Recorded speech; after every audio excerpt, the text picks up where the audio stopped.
One player that's set to be on a team that's going to compete in the 2021 NCAA tournament is Seton Hall forward Sandro Mamukelashvili, and he joins us now here on Stuff with Jon Rothstein. And Sandro, before we get to basketball, I'm curious. You have one of the more unique last names that I have ever covered in all my years as a broadcast journalist. How often do people mispronounce Mamukelashvili? Probably like 90% of the time. I feel like they don't understand how easy it is sometimes. All you have to do is just like you say it however it's spelled. So I feel like people just mispronounce it because it's so long, but they're getting it down right now. Well, they're definitely going to get it down because you're obviously mild-mannered. We can tell with that response, and that reflects the way you play on the court so smooth. But my well-embedded moles tell me that in addition to thriving on the basketball court, Sandro Mamukelashvili enjoys a good game of Uno on the road with the rest of the people in the Seton Hall program. How did that hobby start? It started by one of our managers bringing the Uno cards. We were at Chicago. We were about to play DePaul, and we had a one-day layover. So he was like, after the dinner, he was like, "Do you want to play Uno?" And I feel like just everybody just said yes, and at the end, we was like 10 guys playing Uno. Managers were there, and it was just an amazing experience. So I feel like from there on, every time we on the road, we just start playing Uno now, and it's fun. It just passes time so quick, and we just enjoy being with each other. Well, and obviously, the more you play Uno with better Uno players, the better you're going to get at the game. And one could say that was part of the reason why you started out as such an effective player in college basketball, because prior to Seton Hall, you played at Montverde Academy with some of the best players in the country, guys like Barrett, Nembhard, Marcus Carr. What was it like to be on a team and be in a program with that type of talent? First of all, it was amazing. Coach Boyle is definitely one of the best coaches in the country. And we definitely had one of the best players in the country as well. So I feel like it was a challenge. It was kind of like I was in a comfort zone before going to Montverde, and it was kind of like taking me out of my comfort zone, challenging myself, and kind of seeing what I could improve and how could I get better. And I feel like Coach Ball just did an unbelievable job, just kind of helping me figure out what I want to do in the future and how I should how I could get better. So. Every day in practice was a battle. When you have RJ Barrett, as you said, Andrew Nembhard, all of them players, you can't just go in practice and not perform well. So it was an unbelievable experience just playing against them and just kind of getting better and getting to know the guys who are so highly ranked in our classes. So you're at Montverde, you're playing with some of the best players in the country. How did you get from being on one of the best teams in the country at Montverde to having an introduction to play at Seton Hall?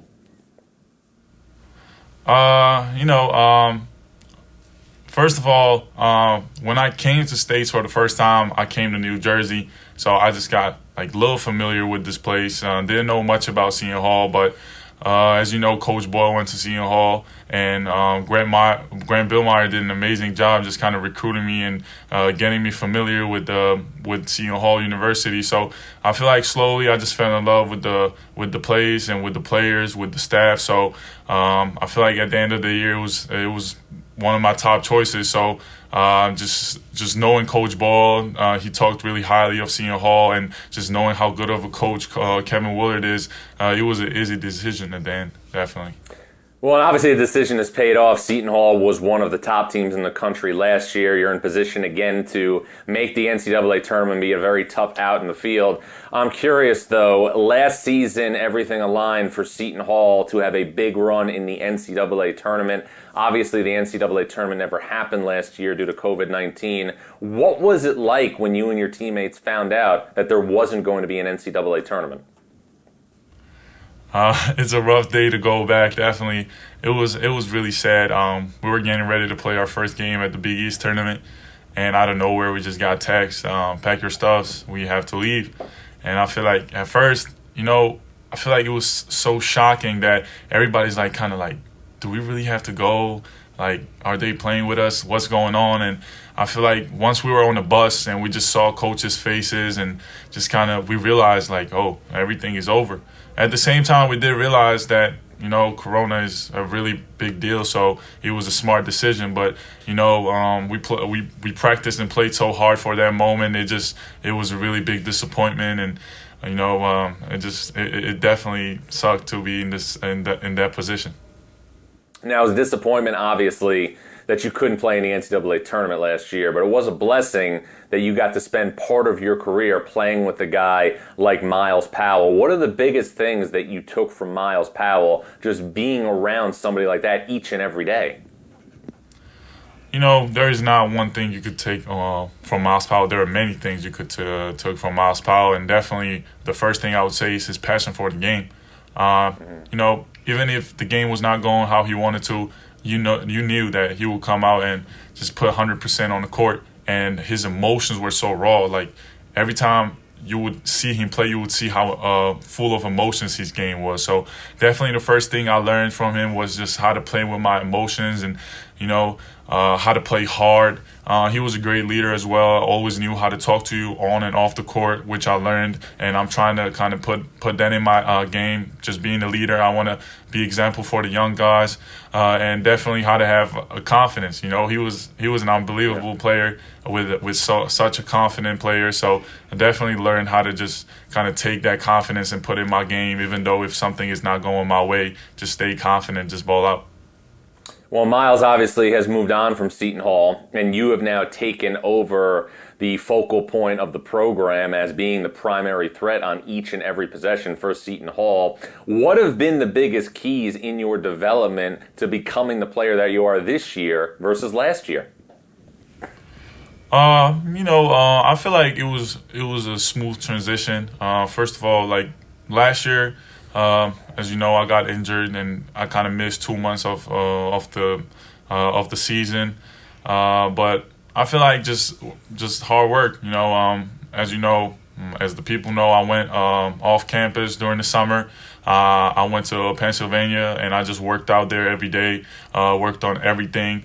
Dribbling, shooting, just getting my mind right, and just knowing as soon as I decided to take my name out from the draft, I knew I was coming into the Seton Hall, a really talented team, and I know they needed me to be a leader. So I feel like just putting my mind to that task, to being a leader and being one of the best players in college basketball really helped me to just kind of come here and just kind of show everybody how I developed. When you have developed into one of the best players in the country, and I noticed that you got some high praise last week from UConn coach Dan Hurley. He compared you to Troy Murphy, who obviously played in the NBA for a long time and had a great career at Notre Dame. But for you personally, if Sandro Mamukelashvili could compare himself to one player, past or present, who would it be? That's a great question. One of the players I really look up to is Sabonis.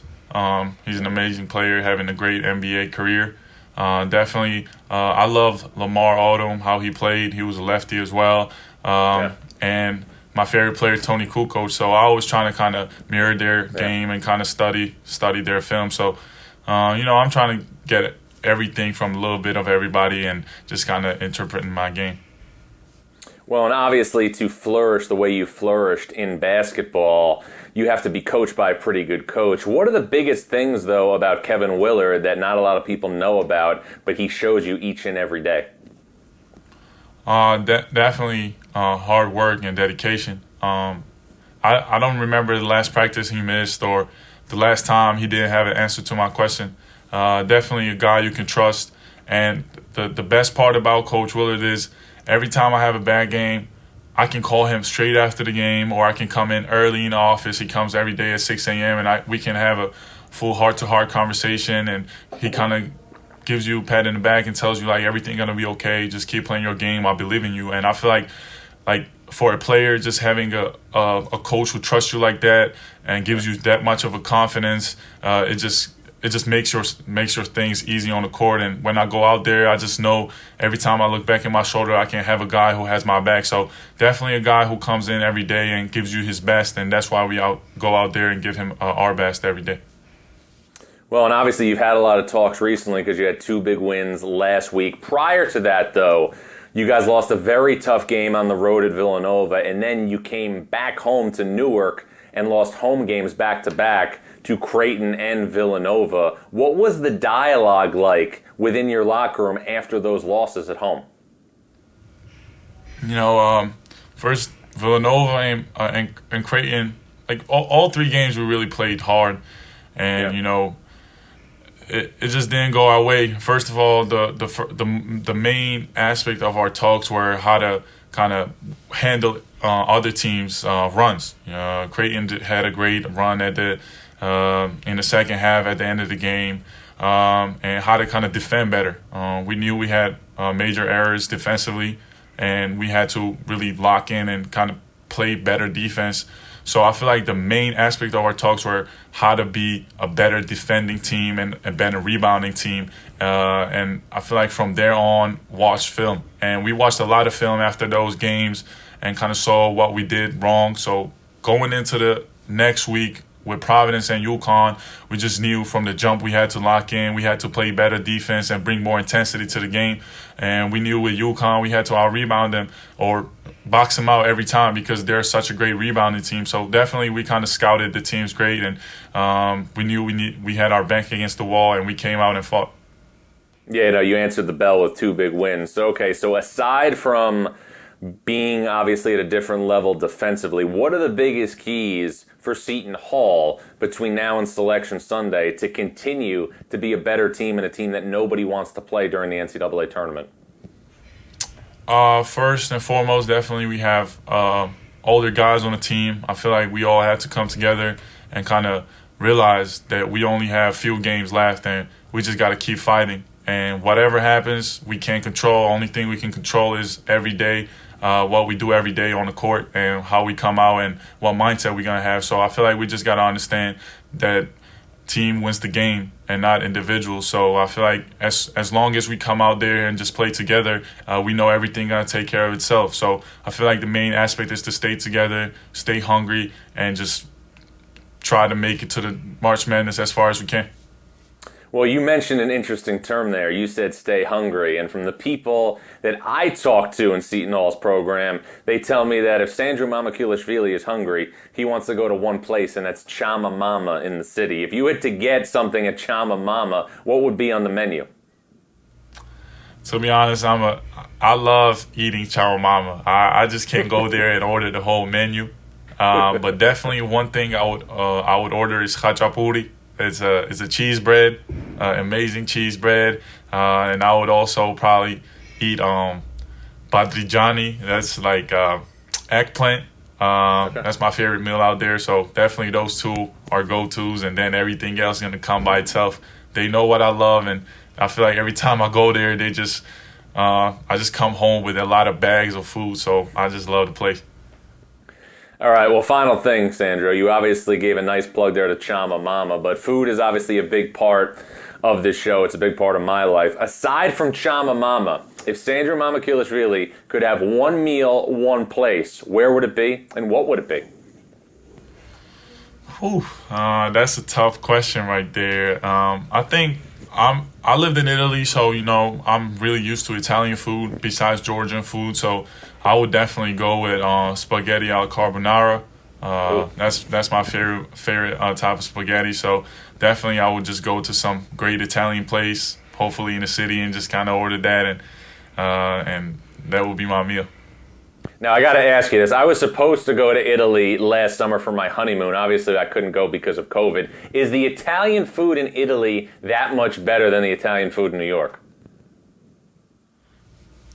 Oh, my God. I can't wait till you go because, it's unbelievable out there. I feel like everything tastes better. And I'm not saying that it's bad in out here, but Italians just have that little extra flavor to it, and it just... it just hits differently. So I feel like once you go there and you try whatever you like, you're just gonna be like, yeah, this is it. I would like to come here and stay here and live here for the rest of my life. So you're gonna love it. I'm telling you. All right, well, obviously I'm active on social media, so DMs with restaurant recommendations are always accepted. Sandro Mamukelashvili, one of the best players in college basketball, continuing to thrive for a Seton Hall team that is on an upward trajectory heading into the NCAA tournament in 2021. Thanks for joining us here today on Stuffed. Thank you very much for your invite, and I hope you and your family stay healthy and safe. God bless, and thank you again. All right, stay positive, test negative. That's Seton Hall forward Sandro Mamukelashvili.